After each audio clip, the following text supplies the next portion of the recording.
Добрый день, надеюсь, у вас все отлично. I'm Natalie, my channel Natalie Practical Russian is for you. Let's practice Russian together. In this video, I want to talk about Russian teacher. Do you need a Russian teacher? Let's figure it out. English and Russian subtitles are available. I recommend you activate them. And also my free book is waiting for you in the description section. Follow the link below and you will receive it immediately to your email. Do you have a Russian teacher? Okay, here are my 5 points. Let's start. Еще раз добрый день. Вы знаете, что я учитель. Я преподаю русский язык. Но я не буду утверждать, что вам обязательно нужен учитель. Нет, вы можете учить русский язык и без учителя. В этом видео я хочу рассказать, что делает учитель, как учитель может помочь. Кто такой учитель? Зачем он нужен или он не нужен? Как учитель помогает своим студентам? Давайте узнаем сегодня. Номер 1. Это правильные материалы. Учитель подбирает для студента правильные материалы. Как правило, у учителя есть опыт. Он учит разных студентов. И он может легко определить ваш уровень знаний русского языка. И также учитель подбирает правильный и эффективный метод для вас. В процессе обучения шаг за шагом учитель дает вам новую информацию постепенно. Таким образом вы осваиваете русский язык.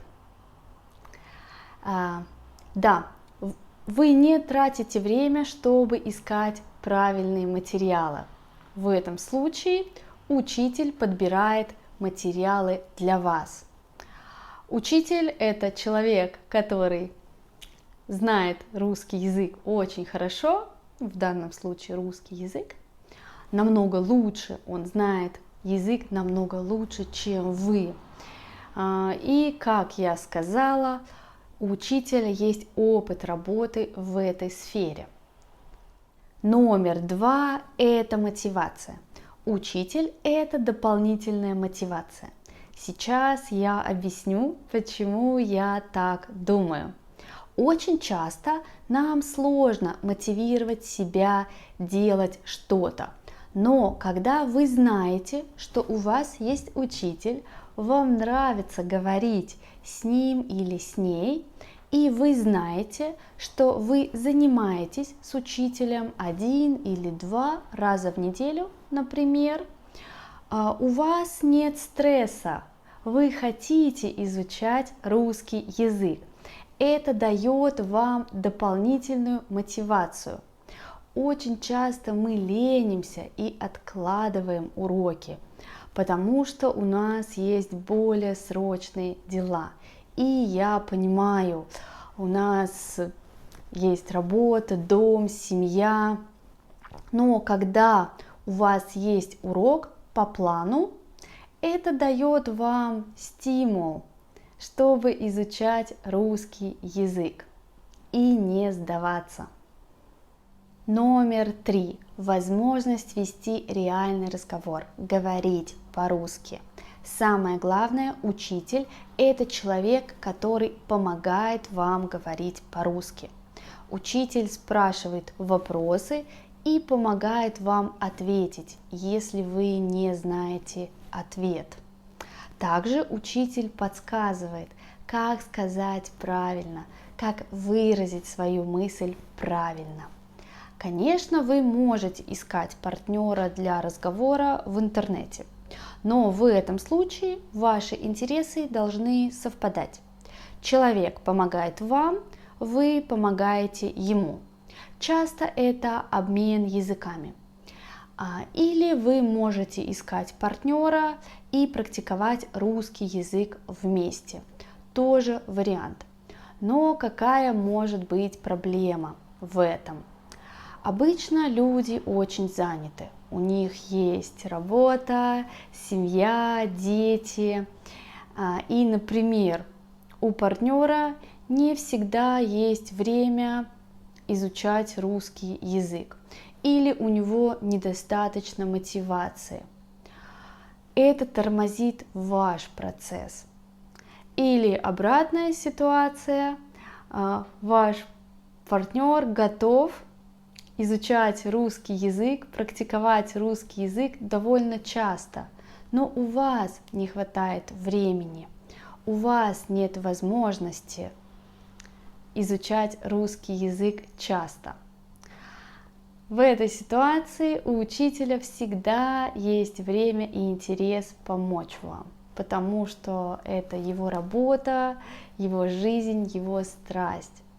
Прежде всего, учитель – это человек, который говорит с вами по-русски. Номер 4. Возможность спрашивать вопросы. Вы можете спрашивать вопросы у учителя. Конечно, вы можете гуглить в интернете, но это занимает время. И не всегда легко найти ответ в интернете. Если вы еще плохо знаете русский язык, это будет трудно для вас читать ответы в интернете. Также вы можете открывать учебники и искать ответы там.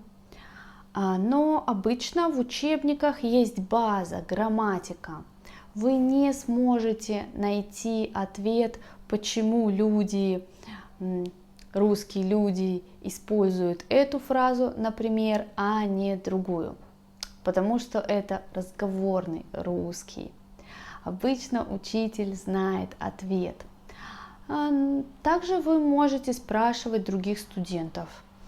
Они могут знать ответ, как вариант. Да, учитель – это человек, который знает ответы и может объяснить. Почему? Потому что у учителя есть разные студенты и есть опыт. Номер 5. Возможность узнать новую страну, новую культуру лучше. Когда вы говорите с учителем, вы узнаете о его стране, о его культуре. Конечно, вы можете смотреть видео в интернете или читать статьи, книги об истории страны, о людях, но я думаю, всегда интересно слушать человека, который живет или жил в этой стране. Он может рассказать вам реальные факты, он может поделиться с вами интересной информацией, как люди живут в стране, о чем они думают, с какими проблемами сталкиваются. И учитель всегда рад поделиться своей культурой со студентами. Я считаю, есть два важных критерия для учителя. Первый критерий – это должен быть человек, с которым вам приятно встречаться и говорить. И второй критерий – это должен быть человек, чей родной язык русский. Я хочу повторить это еще раз. Я хочу сказать это еще раз. Вам не обязательно заниматься с учителем. Вы можете выучить русский язык и без учителя.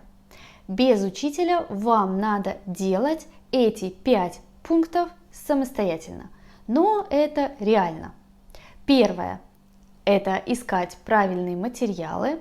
Второе – мотивировать себя. Третье – искать ответы на вопросы в интернете. Четвертое – искать друзей, кто тоже изучает русский язык, чтобы практиковать русский язык вместе, чтобы говорить по-русски вместе. И пятое – искать друзей, кто готов помочь вам в изучении русского, кто знает русский язык лучше, чем вы. Часто это обмен языками. В этом случае вы можете помогать друг другу. Это все. Спасибо за внимание. That's all for today. What do you recommend? How to find a good partner to learn to speak Russian? Leave a comment. Thank you for your time. Don't forget to click on the link below and download my free book. And remember, it's great to be learning Russian. See you soon. Удачи и до встречи!